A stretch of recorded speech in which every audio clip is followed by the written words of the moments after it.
हर कोई यही पूछेगा कि G20 में साइन तो बहुत सारे होंगे, मीटिंगें तो बहुत सारी होंगी, लेकिन वो क्रूड नंबर क्या होगा जो हमारे पास आएगा, उसका कोई ठोस जवाब हमारे पास। रूबिका जी, जो आपने अभी सवाल एक उठाया था कि कुछ लोग ये आलोचना कर रहे हैं कि क्या मिलेगा और हम आगे बढ़ेंगे तो अपने बूते आगे बढ़ेंगे, तो पहले तो मैं उस पर एक टिप्पणी करना चाहता हूँ। विनोबा भावे की एक बहुत अच्छी उक्ति है, उनसे पूछा गया था कि स्वावलंबन, तो उन्होंने कहा कि देखो, कोई किसी के भरोसे न जिए, ये स्वावलंबन है, लेकिन कोई किसी का भरोसा न करे, यह असंभव है। तो जो लोग सिर्फ इसमें देखते हैं ना कि प्रगति लक्ष्य नहीं होता है, प्रगति एक साधन है, साध्य जो हमारा है। आप ये देखिए, जब हम बहुत पिछड़े थे तब भी पूरी दुनिया को सिर्फ गांधी ऐसे थे जिन्होंने ट्रस्टीशिप की बात कही, वरना पूरी दुनिया का जो दर्शन था वो कहाँ तक पहुंचा था, live and let live. Gandhi ने कहा कि नहीं, तुम मेरे लिए जियो, मैं तुम्हारे लिए जीऊं, तब ट्रस्टीशिप है, तभी ये सबका उदय होगा, सर्वोदय होगा। ये इतनी बड़ी बात है। आज जो भारत की ताकत है, जो दिखाई पड़ रही है, पोटेंशियल है, देखिए वो तो जैसी बात IMF ने कह दिया कि 6 साल में हमने वो कर दिया दुनिया में, आज सबसे तेजी से बढ़ती हुई हमारी अर्थव्यवस्था है, इसको दुनिया मान रही है कि आने वाले समय में होगा। लेकिन उससे भी बड़ी एक चीज जो बार बार मोदी इस बात को कहते हैं कि हम कुछ पाने के लिए ही नहीं बुलाए हैं, हम कुछ देने के लिए बुलाए हैं। बहुत अद्भुत। हम दुनिया को बहुत कुछ दे सकते हैं।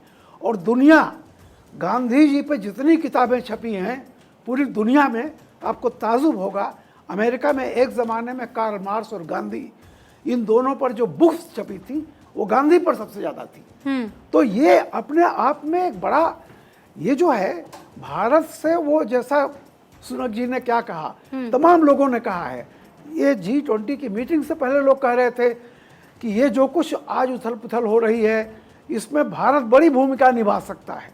और ये बात सिर्फ छोटे देश नहीं, तमाम बड़े देश भी इस बात को मानते हैं कि भारत बड़ी भूमिका निभा सकता है। नहीं, अमेरिका तो चाहता है कि चीन से अगर हमें निपटना है तो इसमें सबसे बड़ा साथी कोई हो सकता है, हम तो जानते हैं ना। और JK त्रिपाठी जी से बेहतर इसे कौन बता सकता है। मेजर अली, मैं आपका रुख करूंगी, लेकिन त्रिपाठी जी, एक टाइम था, मैंने बस मीडिया में शुरुआत की ही थी, आप जानते हैं, जब हम डिस्कशन करते थे तब इस बात को लेकर चर्चा होती थी कि अमेरिका देखिए हमें दबाने की कोशिश कर रहा है, हमारे साथ खेलने की कोशिश कर रहा है, कभी हमको उठाता है, कभी हमको पटकता है। लेकिन अब वो दौर है क्या?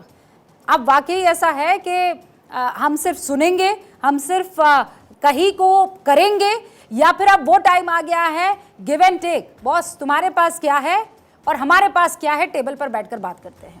देखिए, मैं एक चीज़ ये कहना चाहता हूँ कि अमेरिका ने जब अभी स्थिति क्या है, 6 साल 7 साल में स्थिति ऐसी बदली है कि अमेरिका को हमारी ज़्यादा नहीं तो उतनी ज़रूरत तो है जितनी हमें अमेरिका की है।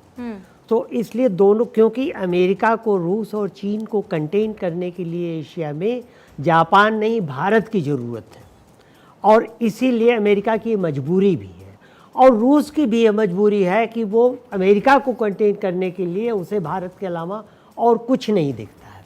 तो ये चीज़ अब आज हम ऐसी, जिसको अंग्रेजी में कहते हैं, ईर्ष्यापूर्ण स्थिति में हैं। हमारी स्थिति एक ऐसी सुंदरी की तरह है जिसको कि दोनों पक्ष के लोग डेट करना चाहते हैं, लेकिन हम कह रहे हैं अभी हम वेट करेंगे, हम अभी तौलेंगे, देखते हैं कि हमें क्या करना है। तो ये बहुत बड़ी चीज़ हमारे लिए हो गई है। और आप देखिए कि जैसे आपने कहा कि पहले हम कहते थे कि पहले हम भिखमंगे टाइप थे, या पहले हमें लोगों की दया पे निर्भर रहना पड़ता था। तुर्की जो है वो NATO का मेंबर है। तुर्की ने जब रूस से, त्रिपाठी जी बस एक सेकंड, बस मैं इतना कह देना चाहती हूँ कि नहीं, मैंने तो हिंदुस्तान को कभी भिखमंगा नहीं माना है, कभी भी नहीं।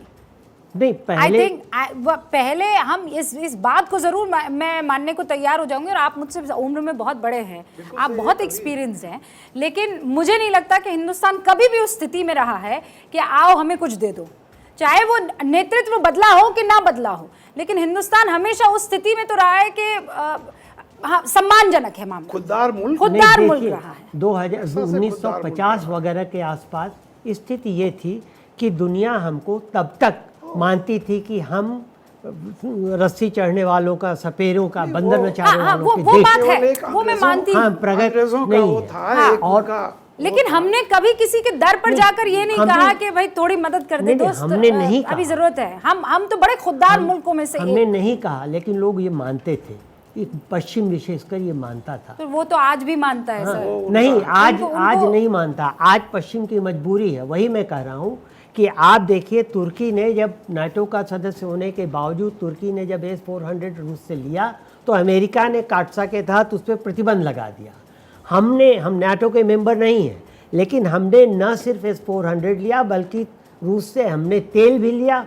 न सिर्फ तेल लिया बल्कि उसको संशोधित करके हमने पश्चिम को बेचा भी है। और अमेरिका की हिम्मत नहीं हुई कि हमारे ऊपर अभी तक प्रतिबंध लगा। अरे यूरोप को हमने ही सप्लाई की है वो, वही। जो उनको नहीं मिल रहा था तो वो ये हमने देखिए, भारत ये को जो दिया। है, ये इस चीज़ को दिखाता है कि हमारी विदेश नीति कितनी दृढ़ हो चुकी है, कितनी तेज हो चुकी है और कितनी वेल आर्टिकुलेटेड हो चुकी है।